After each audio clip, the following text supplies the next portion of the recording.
El día de hoy vamos a hablar sobre los estados europeos en el siglo XVII. Ya hemos visto parte de lo que era la guerra de los 30 años, ¿verdad? Y todo lo que había pasado, todo lo que había pasado el imperio,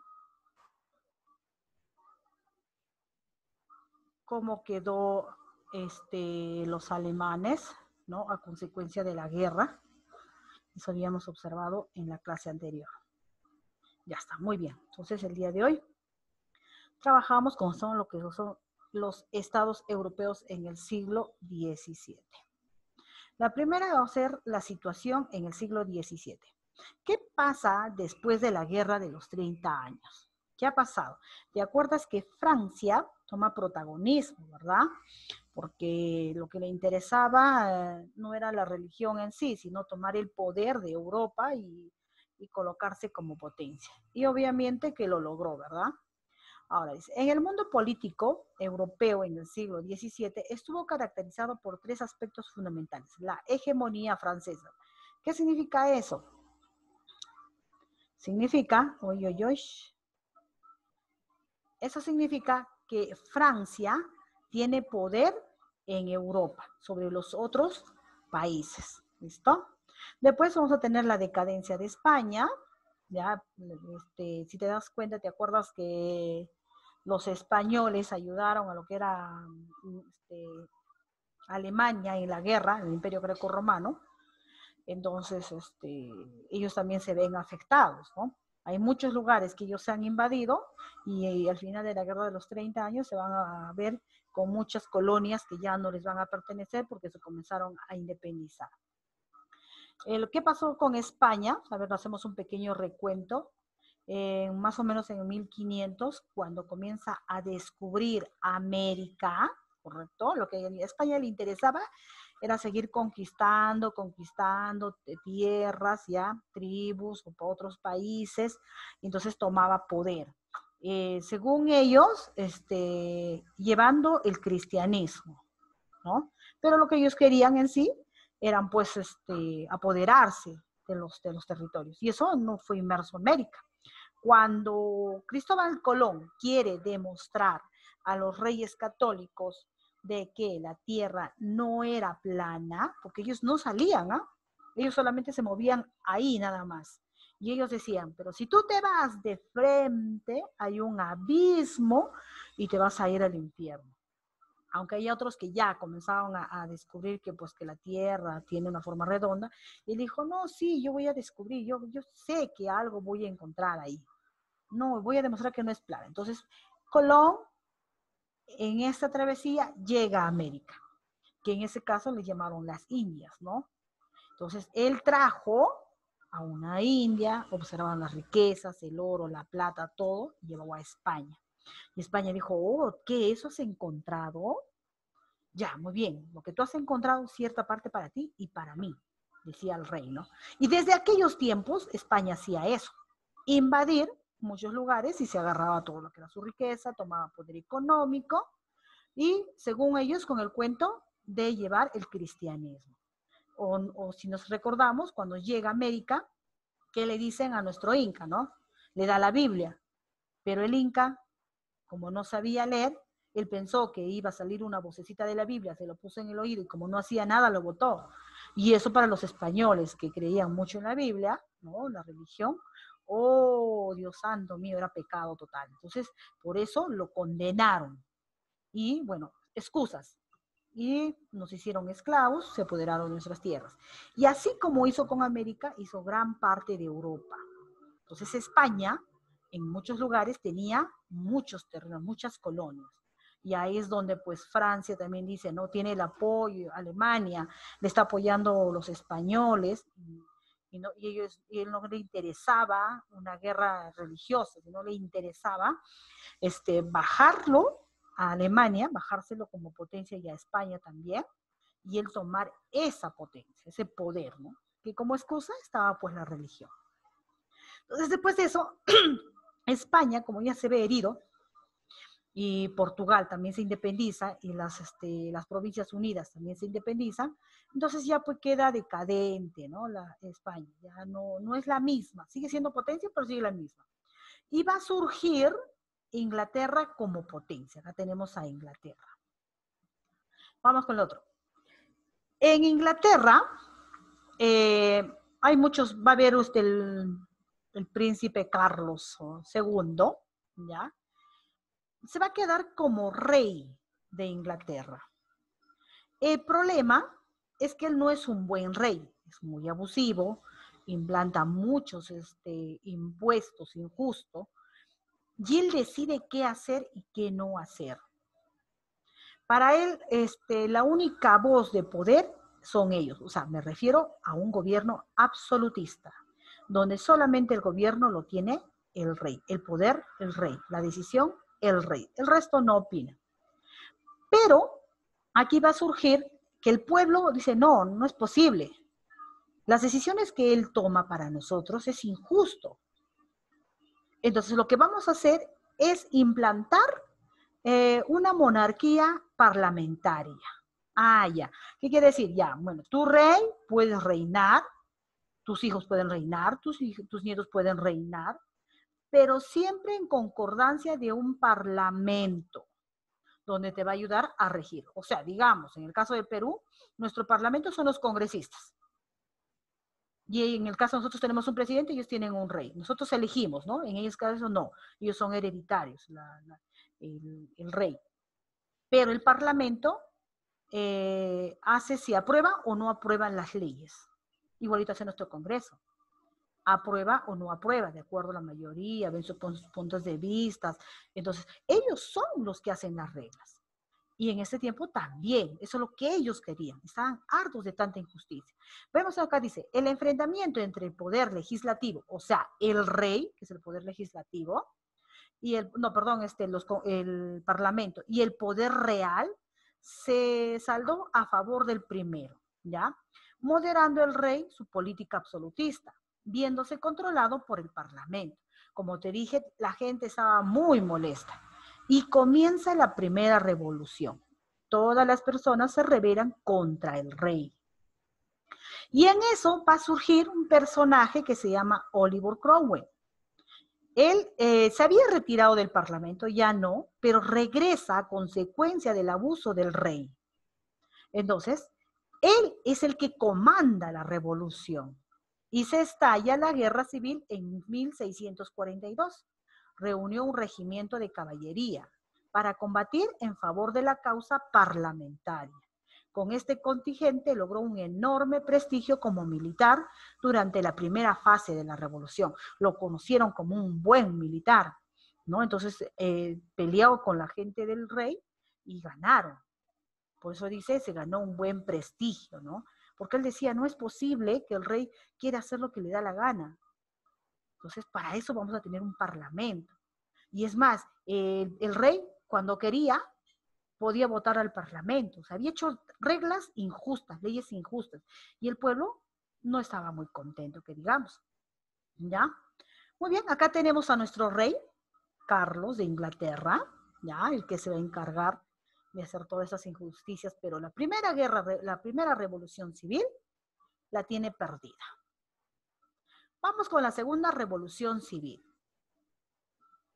Dice, las disputas entre los partidarios del rey Carlos I, que se encontraban encarcelados con las fuerzas parlamentarias, o sea, el parlamento de parlamento largo, persistieron, o sea, no se acabaron. Ya hubo un primer enfrentamiento, pero sin embargo no se acabó. Continuaban las injusticias. Entonces va a haber una segunda revolución civil.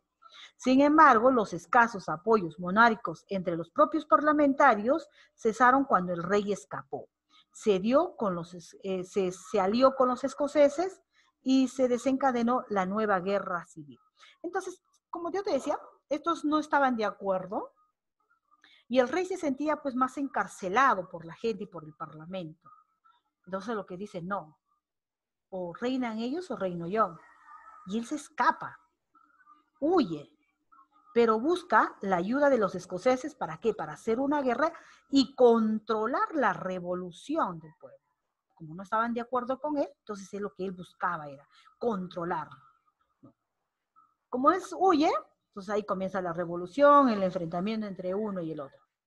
Ahora dice, fue una guerra caballeresca que Oliver Cromwell terminó venciendo otra vez, ¿ya? Otra vez gana Cromwell. A los protomonárquicos con el fin de enfrentamiento supuesto enjuiciamiento por alta traición al rey y su posterior decapitación, teniendo como consecuencia la proclamación de la única república de la historia inglesa.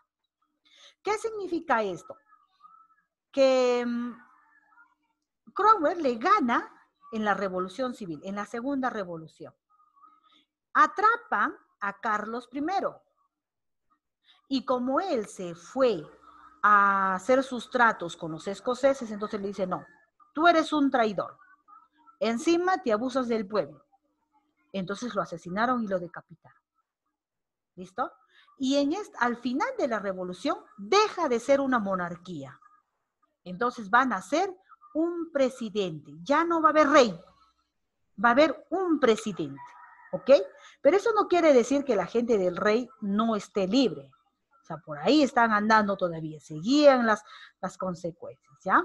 Entonces ahí tenemos la revolución. Cómo ahí peleaban.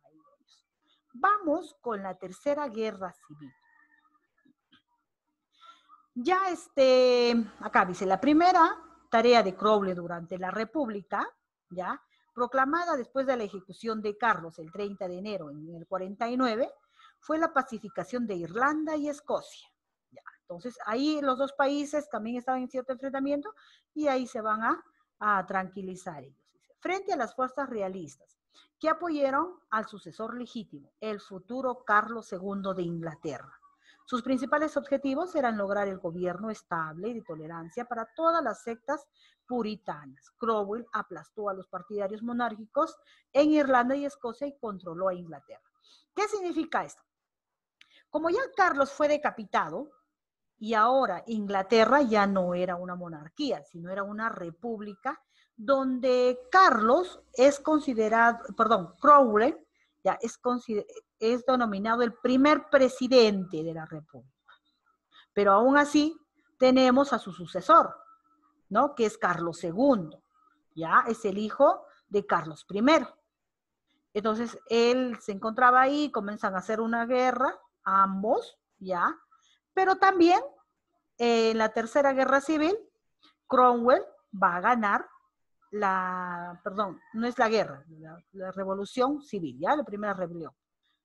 La tercera revolución lo gana otra vez Cromwell. Era un militar con muy buenas estrategias. Ahora, el protectorado de Cromwell. ¿Qué significa protectorado? Su gobierno de Cromwell. Cromwell y los éxitos del ejército y la armada otorgaron a Inglaterra un gran prestigio en el extranjero. Los ingleses, la alianza con Francia, arrebataron a los duqueses a España en 1658, obteniendo así una plaza fuerte en el continente donde invadir. La ciudad de Inglaterra había perdido hacia 100 años atrás. En este año, no solamente eres un buen militar él, sino que comienza a formar alianzas, ¿ya? Y va formando Inglaterra como otro país europeo, como un país potencia también, ¿ya? Entonces, es un buen gobernador, ¿listo? Pero el problema es que Cromwell fallece, ¿listo? Después entra su hijo de Cromwell para ser presidente, ¿listo? Acá tenemos a Oliver Cromwell. Dice, nombrado protector durante el interrogatorio de la República, interregno de República. Entonces, cuando él fallece, su hijo toma el poder. Pero su hijo dice, bueno, yo no me siento en la capacidad de ser presidente, es mucha tarea para mí. No se puede, él no puede. ¿Listo? Pero tú sabes que Carlos I, el que fue decapitado, tenía a su hijo. Entonces, como no había quien gobierne, no había con la capacidad un presidente que como él tome el poder y haga surgir a Inglaterra, entonces por derecho le tocaba a Carlos II tomar el trono. Se lo dan a él Nuevamente, Inglaterra vuelve a ser un país monárquico, o sea, gobernado por un rey.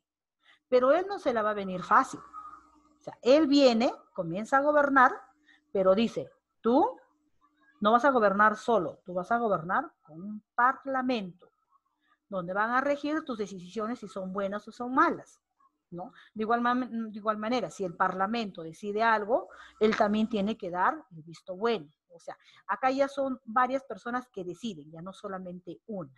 ¿Ya? Eso es lo que pasa con Carlos II. Ahora vamos a ver con la decadencia de España. ¿Qué cosa sucede a la vez con España?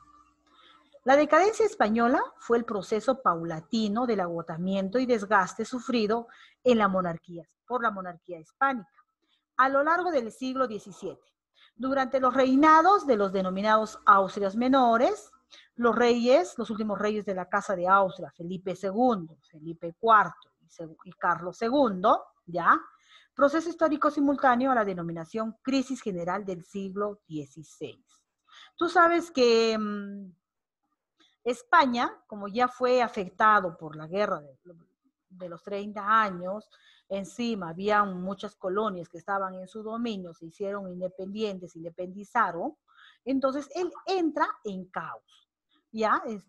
También hay ciertas enfermedades que surgen, también es algo que le va a restar a España.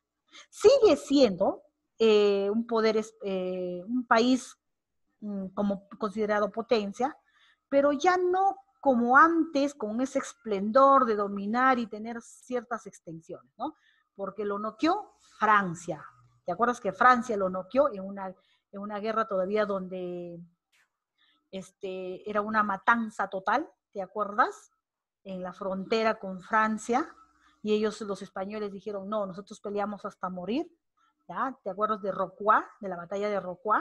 Ya está, entonces. Ellos son afectados. Uno, por la situación económica, las enfermedades y las pérdidas pues, en las guerras continuas que ha tenido en la guerra de los 30 años. ¿Ya? Muy bien, acá tenemos a Felipe III. ¿Te acuerdas que nosotros lo dejamos con Felipe II, que se encargó de la guerra de los 30 años? Ya viene su hijo, ya no puede con la situación, ¿no? Felipe III no puede. De ahí viene Felipe IV, tampoco puede. Y la peor decadencia de España viene con Carlos II. ¿Ya? Listo. Vamos por acá. La expansión europea hacia el mundo. Ahora, ¿qué pasaba? Ya hemos visto que Inglaterra tiene revoluciones, ¿no? Porque el rey era malvado, no respetaba nada, ya. Que hemos visto también que España, por consecuencia y por mal gobierno de sus reyes, también comienza a decaer. ¿Qué pasa con el resto del mundo? El imperio español, dice, seguía siendo el mayor del mundo en el siglo XVII, pero otros países europeos como Inglaterra, ya, Holanda y Francia empezaron a formar sus propios imperios coloniales. ¿Te acuerdas que Francia estaba envidioso y dice, no, pero ¿por qué tiene tanto poder? Que yo me voy a meter a la guerra. Y justo entró cuando Alemania estaba tan cansado de tantos años, noqueó a Alemania y a España a la vez en la guerra de los 30 años. Y él tomó poder gracias a nuestro cardenal, ¿te acuerdas, no? Ya. Listo, entonces, en esos tiempos ellos comenzaron a perder, pero Francia, Holanda y Inglaterra, ellos dicen, no, pero si España también tiene colonias y conquista y invade, ¿y nosotros por qué no? Por eso se meten a las guerras, no por de buena gente, ¿te acuerdas, no? Siempre lo hemos dicho. No se meten por buena gente, por ayudar a los más necesitados, a los sufridos, sino porque cuando sé que me meto en una guerra, yo también voy a tener un pedacito de tierra, economía, dinero y muchos esclavos. Ah, eso, pues, ¿no? Entonces, como ellos también se meten, ellos también van a tener sus propios imperios coloniales, ¿no? Aparte, también abren nuevas rutas comerciales, porque solamente estaba centrado en lo que era por Alemania y España. O sea, el imperio greco-romano, ¿te acuerdas, no? Entonces ellos dominaban toda esa zona, pero no, ahora ellos toman poder de esa zona, ¿ya? Incluso acá dice, desplazan a los portugueses y toman el control del tráfico comercial. Eso es lo que pasa ahí. Ahora, en África, en esa temporada, ¿qué pasa en África? En África había mucho tráfico de esclavos. Había tráfico de oro y marfil, venta. Ellos dominaban ahí. Y también las potencias europeas dicen, no, pero ¿por qué África solamente comercializa esclavos? ¿Por qué solamente lleva oro? ¿Por qué marfil? Nosotros también. ¿Listo? Ellos también se meten, porque tú sabes que el poder, la economía, significa poder. Mientras más tierras dominen, ok. ¿Y qué pasaba en América? Ya. Ya la gran mayoría de América del Centro y América del Sur estaba invadido por España. Teníamos un montón de españoles en ese tiempo. Pero en este siglo XVII, en América, los ingleses y los franceses iniciaron su colonización en América. Comienzan a invadir América, Norteamérica, específicamente Estados Unidos y Canadá. ¿Listo? Específicamente eso. ¿Ya? Ahora, mira. Aquí tenemos, por ejemplo, lo que es la esclavitud, el tráfico de esclavos. En todas sus conquistas que ellos hacían, que podrían ver, a las personas con menos clase siempre los han utilizado como esclavos. Y no solamente los negritos, no solamente ellos. ¿No? Tantos, y para ellos la vida no valía nada. Ellos simplemente eran considerados animales. Si vivías bien, si no, no. Si estabas enfermo, te botaban como cualquier animal porque no tenías ni el entierro, no, para nada. ¿Listo? Entonces en estos tiempos había mucha esclavitud. Después de muchos años todavía va a pasar para que haya la independencia y seamos iguales. Aunque en la actualidad hay otros tipos de esclavitudes, ¿no? Aunque tú crees que eso se acabó, no. Lastimosamente es una realidad. Aún hay esclavitud. Pueden agarrar a los pequeños, personas, para hacerlos trabajar en las minas. En el Perú hay esclavitud. ¿Listo? O sea, no estamos libres de eso. Hay en la parte de la selva, si no me equivoco, con la frontera de Brasil, Puerto Maldonado, ¿cómo se llama? Sí, creo que sí. Hay lugares que son tan inhóspitos, de donde no hay carretera, todos son puros trochas, lugares. Entonces, y la fauna es tanta que la gente se esconde ahí. La gente que hace tráfico de drogas, los que hacen la mina ilegal, ¿no? Todos se meten ahí. Entonces, una fecha, eso pasó hace un año atrás, 2 años atrás, un periodista ingresa a escondidas, ¿no? Con cámaras, y tú podías observar niños, hombres, mujeres, en contra de su voluntad y en una situación degradante para un ser humano, porque creo que con la mascota que tenemos en la casa la tratamos mejor, ¿no? Sacando lo que era el mineral, con una contaminación tremenda. Y ellos estaban sujetos ahí. Ahora, ¿cómo van a parar ahí? Ya, niños que están a la calle se pierden, ya los vas a encontrar ahí. Y si no, muertos por el río, por algún lugar. ¿Listo? Otra cosa, te ponen en el periódico, dice, no se necesita empleada, buen pago para Bolivia, Papuno, o algún lugar. Dice, buen trabajo, buen sueldo, dice. Igualito, algunas personas van a llamar a tal persona o a asistir a tal lugar. Tú vas al lugar y ya no regresas, porque ya te capturaron, ya fuiste. O sea, en el Perú hay esclavitud. Ahora también hay proxenetismo, ¿no? También que algunos chicos, algunas pequeñas, hay otros conocidas se meten en esa situación, pero también son esclavas, no pueden salir. O sea, sigue habiendo la esclavitud. Esa es una realidad que de verdad que se debería de tratar con pinzas, pero hay muchos que no los quieren ver, no hay ni forma de solucionar. ¿Ya, pequeños? Dime. En el tiempo en el que hubo el terrorismo acá en Perú, ¿también eran así? Tipo, ponían esos anuncios y Exacto. no regresabas a tu casa. No regresabas a tu casa.